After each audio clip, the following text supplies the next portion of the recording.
Bonjour, bienvenue au Carnet de Mel à l'épisode sur le choix des mots. Aujourd'hui, j'ai envie qu'on parle de votre choix de mots lorsque vous vous adressez à quelqu'un d'autre.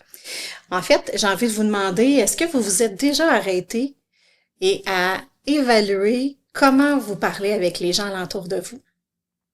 Est-ce que vous vous êtes déjà évalué, observé? Est-ce que vous avez déjà porté une attention particulière au choix de mots que vous utilisez lorsque vous parlez avec les gens alentour?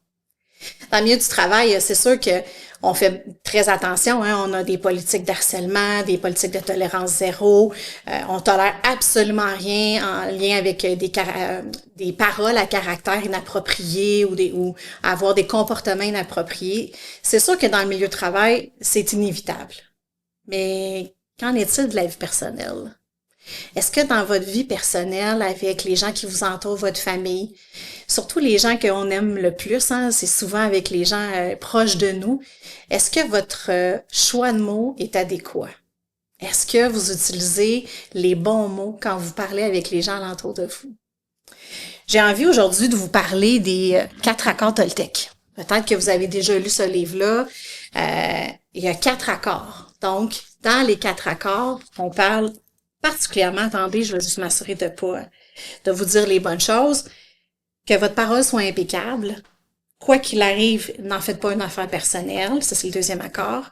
Ne faites pas de suppositions. Et le dernier accord, faites toujours de votre mieux. Le premier accord, c'est avoir une parole impeccable. Je vous ramène un peu peut-être dans l'enfance, quand vous faisiez peut-être du sport. Un coach qui vous donnait des paroles encourageantes, des mots encourageants, des façons de voir la vie différemment. Souvent, ça nous donne des ailes, ça nous donne un boost, ça nous motive à aller plus loin. Peut-être que ces gens-là aussi ont eu des paroles blessantes. Peut-être que les paroles restent encore, même à l'âge adulte. Des fois, on se fait dire des choses, malheureusement, qui nous blessent, qui nous freinent à aller plus loin, à atteindre peut-être des rêves. Fait que le choix de mots, puis la parole, est archi important. Qu'on soit dans notre vie personnelle ou qu'on soit dans notre vie professionnelle. On dirait que c'est plus encadré, c'est plus rigide dans le milieu professionnel, puis dans la vie personnelle, c'est un peu différent. Ben, ça devrait pas. On devrait toujours avoir une parole impeccable, peu importe avec qui on est, parce que il faut garder en tête que ces paroles-là, qu'elles soient positives ou qu'elles soient négatives, ben, elles vont peut-être perdurer dans le temps, puis elles vont avoir un effet sur la personne à qui vous dites ces paroles-là. Fait que je pense que c'est important d'en être juste conscient, de faire attention à ce qu'on dit. Puis je m'inclus dans ça, là, personnellement, j'ai peut-être dit des choses aussi ou des paroles à certaines personnes qui ont été blessantes ou peut-être même encourageantes à d'autres. Fait qu'on sait pas. Est-ce que moi je m'en suis fait dire aussi? Ah, définitivement. Moi aussi, il y a des gens qui m'ont dit des choses qui, rendues encore à mon âge, je m'en rappelle encore, puis ben ça m'a un peu blessée, puis je suis encore capable de dire que ça me trotte dans la tête. Et que je pense que c'est important de réellement faire attention. Donc, dans l'épisode d'aujourd'hui, je souhaite définitivement que vous soyez juste conscient, que vous portez une attention particulière quand vous avez une conversation avec quelqu'un, quand vous avez un discours avec quelqu'un. Portez une attention au choix de mots que vous utilisez. J'aimerais ça revenir aux 4 accords Toltec, puis j'aimerais ça vous lire en fait un petit passage qui a retenu mon attention en fait dans le livre qui est à la page 40. Je vais vous lire ça à l'instant. La parole n'est pas seulement un son ou un symbole écrit. C'est une force. Elle représente votre capacité à vous exprimer et à communiquer, à penser et donc à créer les événements de votre vie. La parole est votre outil le plus puissant en tant qu'être humain. C'est un instrument magique, mais comme une lame à double tranchant, votre parole peut créer les rêves les plus beaux ou tout détruire autour de vous. Donc, définitivement, c'est un couteau à 2 tranchants et définitivement, ça peut avoir une portée positive ou avoir une portée un petit peu plus négative. J'ai envie aussi de vous demander, est-ce qu'avec vous-même, vous utilisez le bon choix de mots?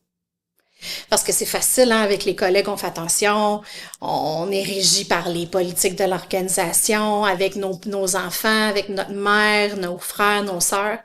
Mais quand on se retrouve tout seul, là, puis qu'on se met à se parler, là, à nous-mêmes, est-ce que vous avez un discours positif envers vous-même? Est-ce que vous avez un discours plutôt négatif envers vous-même? Parce que ça aussi, ça a un impact. Ça aussi, ça fait une grande différence. Ça peut vous freiner, comme ça peut vous donner des ailes. J'ai longtemps eu un discours plutôt difficile envers moi-même, puis je vous dirais que dans les dernières années, mon discours change. Mon discours a tellement changé que je suis assise devant vous aujourd'hui. Parce que j'aurais pas fait ça avant. Probablement pas. J'aurais pas eu le courage de faire ça avant. Mais le discours envers moi-même a changé, ce qui me permet d'être assise devant vous, ce qui me permet de vous parler de ça, puis d'être capable d'échanger, puis d'être vulnérable devant vous. Parce que je pense en fait que le choix de mots, c'est sournois. Ça peut avoir des conséquences négatives, mais ça peut aussi vraiment vous ouvrir plein d'horizons, vous ouvrir plein de possibilités. Puis je souhaite sincèrement, en fait, que cet épisode-là, de ce balado-là, vous donne envie d'aller lire les 4 accords Toltec, que vous soyez conscient de vos choix de mots, de la parole que vous avez envers vos collègues, envers les gens qui vous entourent, mais particulièrement envers vous-même. Soyez bienveillants, soyez doux. Puis en fait, donnez-vous cette douceur-là, puis donnez-vous cette bienveillance-là, et parce que ça part de soi. Parce que si vous avez un discours intérieur positif, automatiquement vous aurez un discours extérieur positif. Ça va avoir des répercussions sur les gens qui vous entourent. J'ai envie qu'avec cet épisode-là, vous preniez conscience, en fait, de faire attention à partir de maintenant, d'avoir un discours intérieur positif, et d'avoir un discours avec les autres aussi positif. Je vous souhaite une bonne réflexion. Je vous dis merci d'avoir été avec nous. On se revoit au prochain balado. D'ici là, faites attention à vous.